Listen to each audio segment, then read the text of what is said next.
On behalf of the General Assembly, I have the honor to welcome to the United Nations His Excellency Gotabaya Rajapaksa, President of the Democratic Socialist Republic of Sri Lanka, and to invite him to address the Assembly. Mr. President, Secretary General, Excellencies, ladies and gentlemen, Ayubowan. I'm honored to represent Sri Lanka at this August gathering today.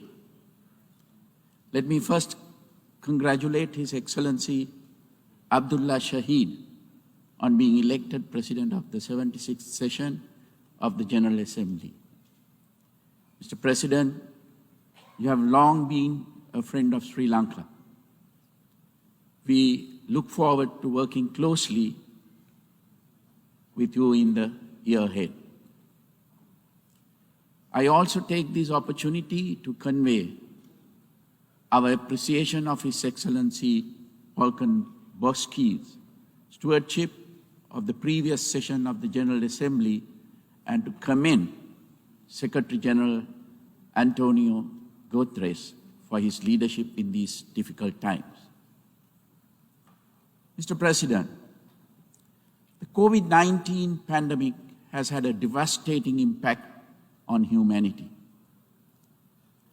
I sympathize deeply with all who have lost their loved ones during the pandemic. I thank frontline healthcare and essential workers around the world for their dedication and commend the World Health Organization for its crisis response.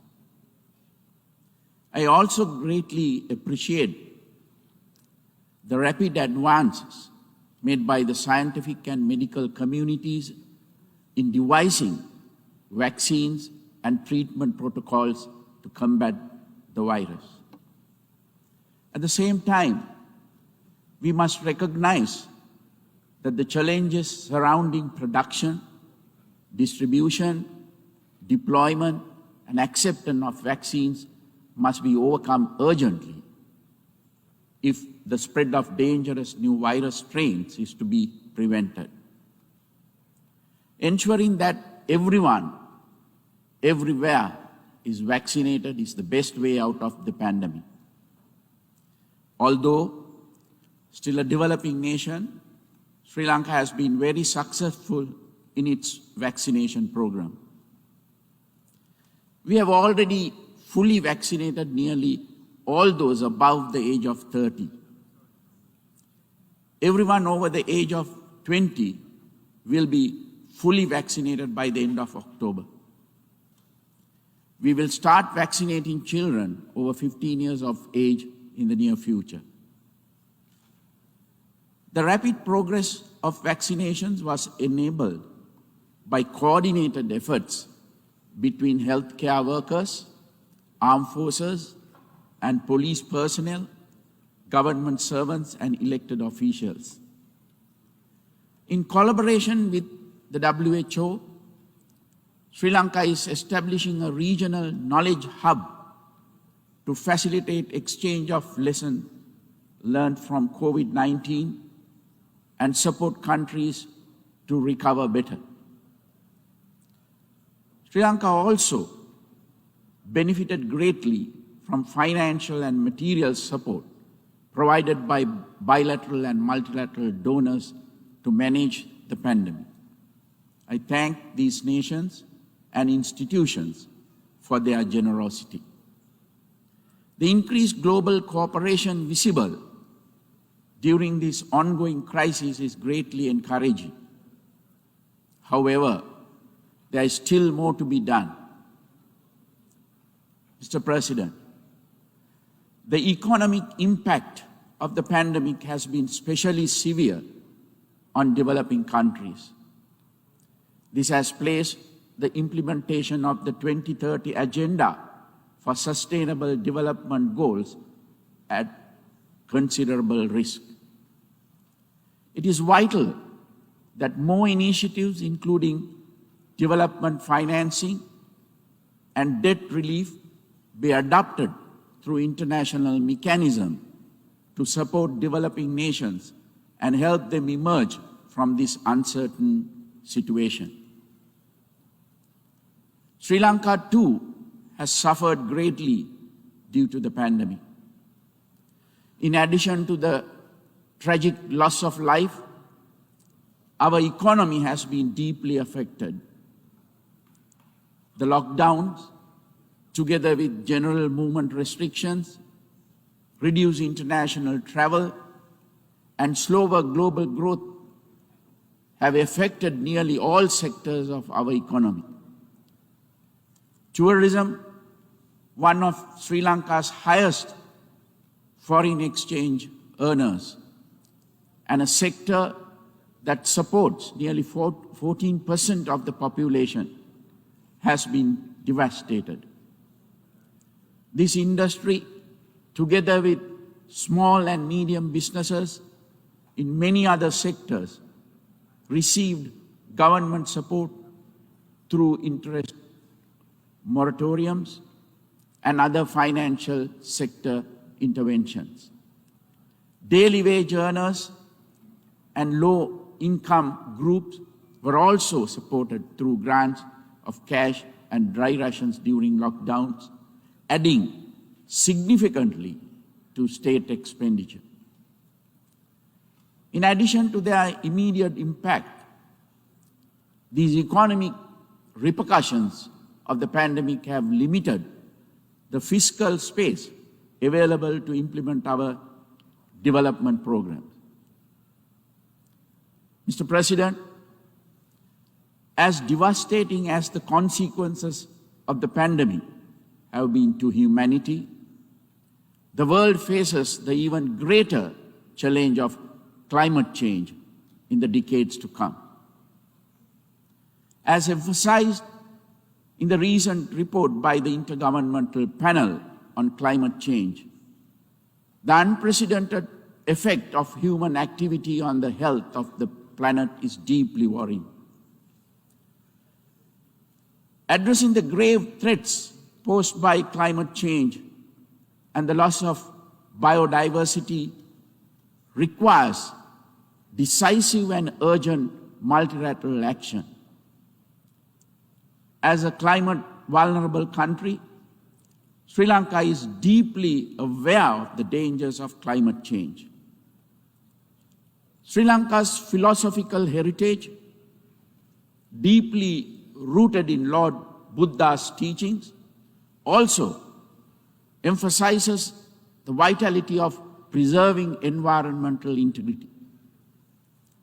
It is in this context that Sri Lanka is a Commonwealth Blue Charter champion and leads the action group on mangrove restoration.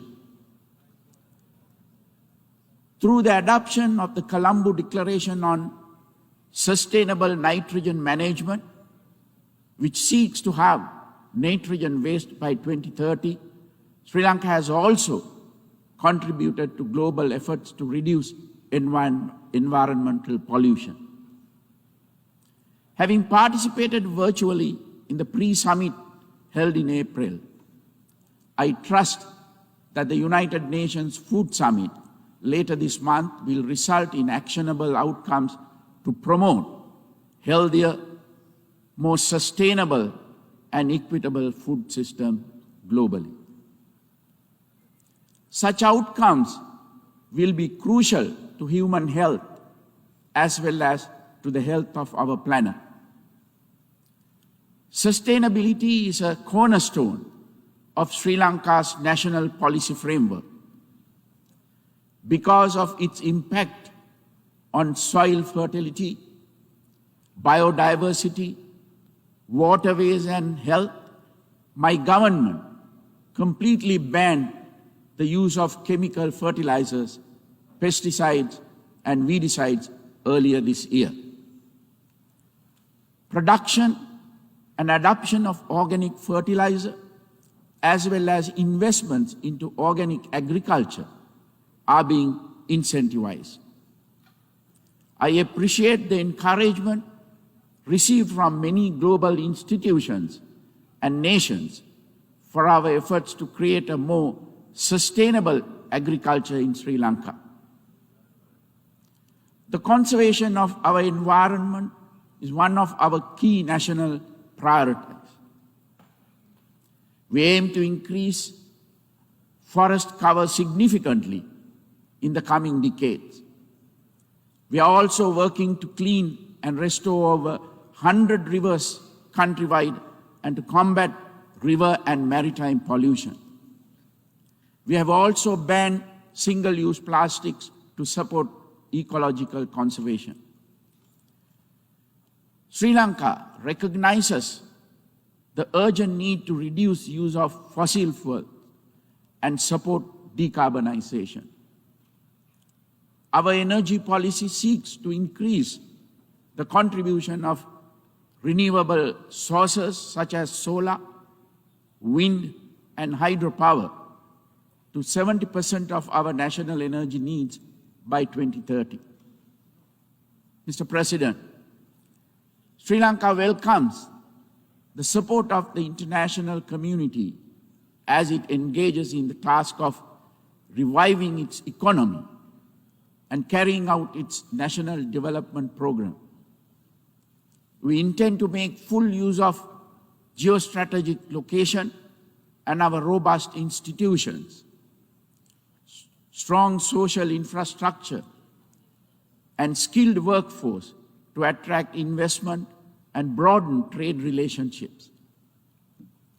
My government is focusing on extensive legal, regulatory, administrative, and educational reforms to facilitate this and to deliver prosperity to all our people. Sri Lanka has enjoyed universal adult franchise since pre-independence. The democratic tradition is an integral part of our way of life. My election in 2019 and the parliamentary elections in 2020 saw Sri Lankan voters grant an emphatic mandate to my government to build a prosperous and stable country and uphold national security and sovereignty. In 2019, Sri Lanka experienced the devastation wrought by extremist religious terrorists in the Easter Sunday attacks. Before that, until 2009, it had suffered from a separatist terrorist war for 30 years.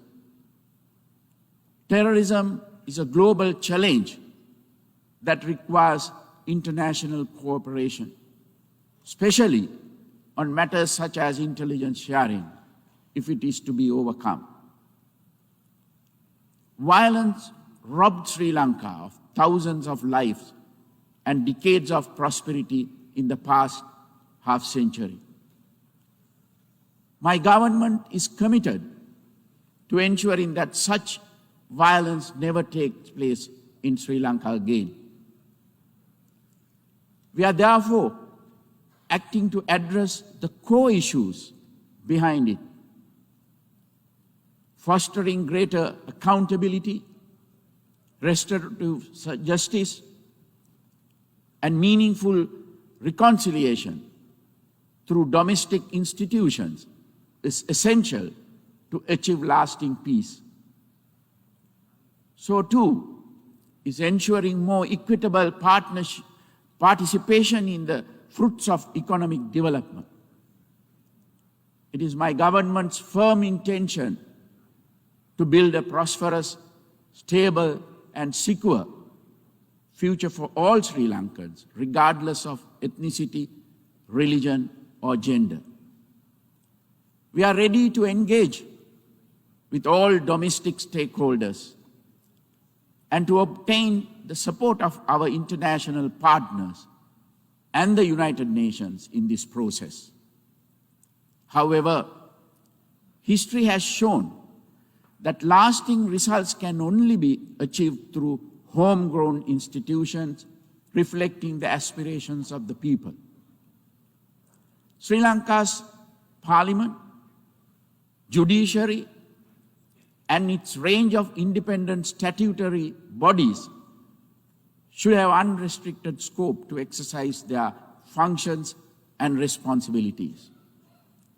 Mr. President, Excellencies, distinguished delegates, if, in keeping with the theme of our general debate today, we are to truly build resilience through hope, we must all strive towards the common good. It is the role of the United Nations to facilitate this by treating all sovereign states, irrespective of size or strength, equitably and with due respect for their institutions and their heritage. I request the United Nations and the international community to ensure the protection of the Buddhist heritage of Afghanistan. I call on the member states of this August Assembly to work together in a spirit of true cooperation, generosity, goodwill, and mutual respect to foster a better and more sustainable future for all humanity. Thank you.